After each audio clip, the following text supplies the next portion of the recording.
good evening all of you. Mr.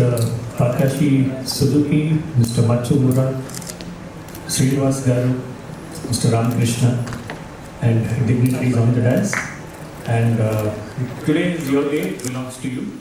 Couple of days back when Mr. Ramakrishna came to meet me and he described this program and all, I just saw his infectious enthusiasm, that boundless energy within him, and the passion and commitment with which he had, which he displayed towards this subject, his work, his institution.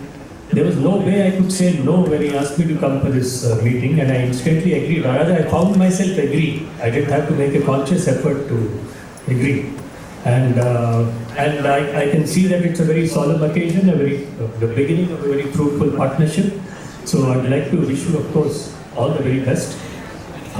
This particular field of entertainment has seen gradual growth from the 60s, 70s and 80s, and quantum growth, especially in the last 5 to 10 years ago, with the coming of technology. I remember the time when my parents used to see films in an open field with a screen in the middle, sitting on either side, and the reel used to be changed every 45 minutes and so on. That was how entertainment started.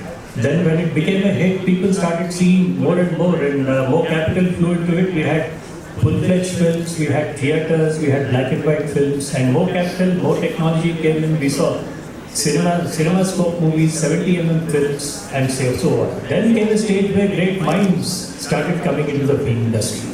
That is when once great minds started coming into the film industry, that's when we had the Bahubalis, the Avatars, and so on, where technology and capital became mere instruments to take the filmmaker's vision to the cinematic extreme. So, thinking in terms of the cinematic extreme is very important for multiplying valuations across the globe. That is what has exactly happened, and now there seems to be no limit to the kind of, to the extent up to which this industry can go. While the movie industry is going, we don't make movies anymore, we make only images, basically. That is what it has come down to. And similarly, the entire entertainment, thanks to anime and gaming, is now converging right into your mobile phone.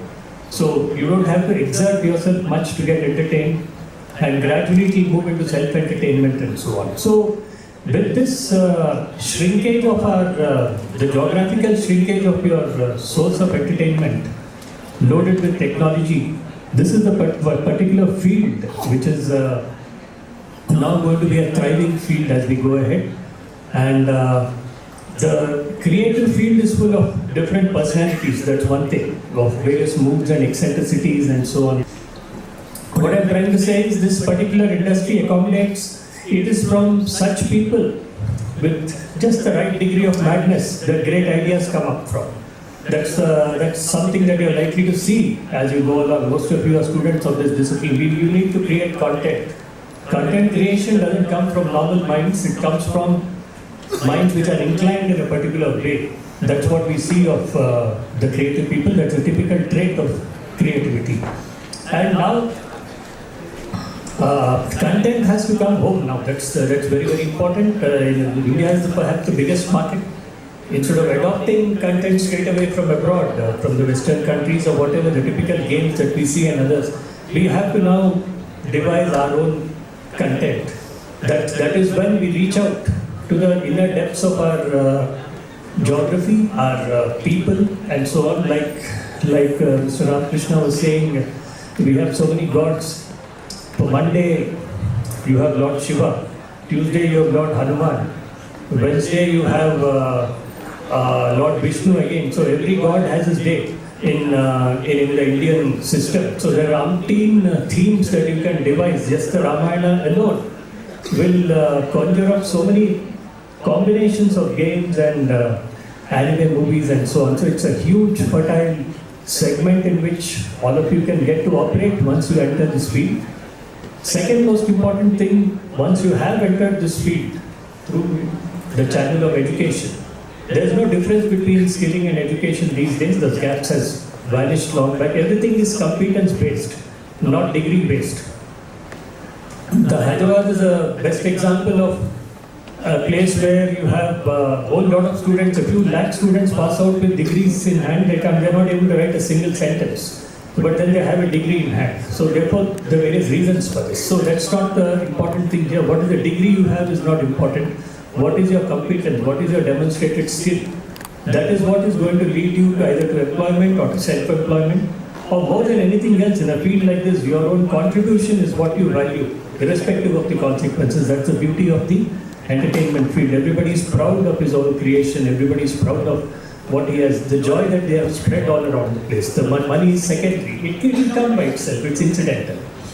So, content creation in a certificate framework, in a diploma framework, in a degree framework. The longer the duration, the more exposed you are to technological changes. That's very important. In a 3-year degree program in, say, anime or manga, it's quite likely that by the time you come to the second year, a lot of things would have happened in the world which warrant a change in the curriculum. So you should be in a position to quickly adopt the new curriculum. You need to have a revolving curriculum, basically. You can't have a fixed curriculum. A revolving curriculum is very, very important when you're entering the gaming. Every 3 to 4 months, sometimes technologies are changing.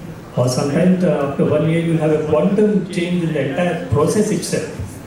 Like somebody was asking the other day, what is the future of the college system 10 years from now? So I immediately told them that 10 years from now we'll not have any colleges. There's no room for colleges after 10 years because if AI continues to grow and spread its tentacles into every aspect of our living, 10 years later your maidservant will be able to teach your child right up to class 5. There'll be no concept of school, there'll be only a host of assessment bodies all over the place.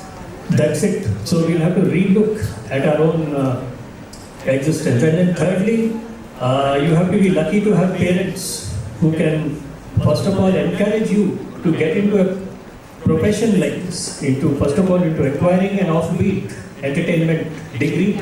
It is still considered a risky proposition because the investments are high and the returns are, again, depending on your own competence, it can go up to any level. So if you have parents who say, do this, don't do this, this is right, that is wrong, then again, this is not the field. I don't know if there are any parents out here. That's perhaps not the right way to tell your child, this is right or this is wrong. Even if I go wrong, father is always there. That is the kind of confidence you must give your child and then see the magic, how he's going to grow and contribute to society. That's the way to go about it. And from the point of view of the Young India Skills University, it's a newly established state university. The Chief Minister is the Chancellor. And then we have the mandate to work with industry, every form of industry, including the entertainment industry.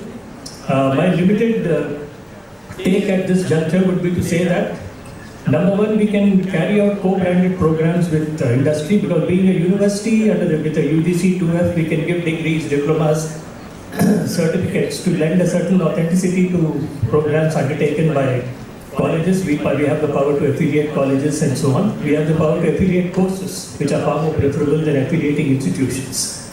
And then so that is one aspect which can be looked into. We only broadly touched upon it the other day. Second is our campus is going to come up in Future City in the Sri Salem Road. This is about 360,000 square feet of campus in phase 1. And we have a huge lab space there on offer to various organizations intending to undertake programs. The end result should be either some employment or self-employment.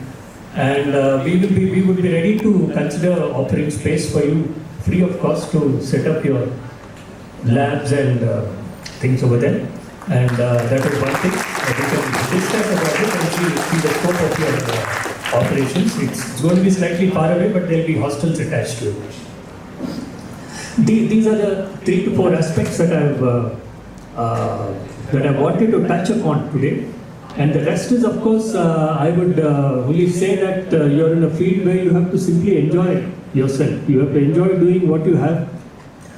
If you vibrate with a concept, just carry it to the cinematic extreme, as I said sometime back. This is the field where you can think of anything up to the cinematic extreme.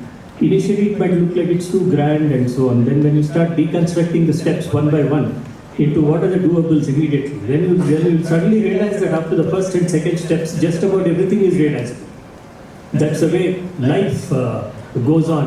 Whatever little support I can offer, we can discuss over it. And I wish this partnership great success as we go along. God bless you. God bless you.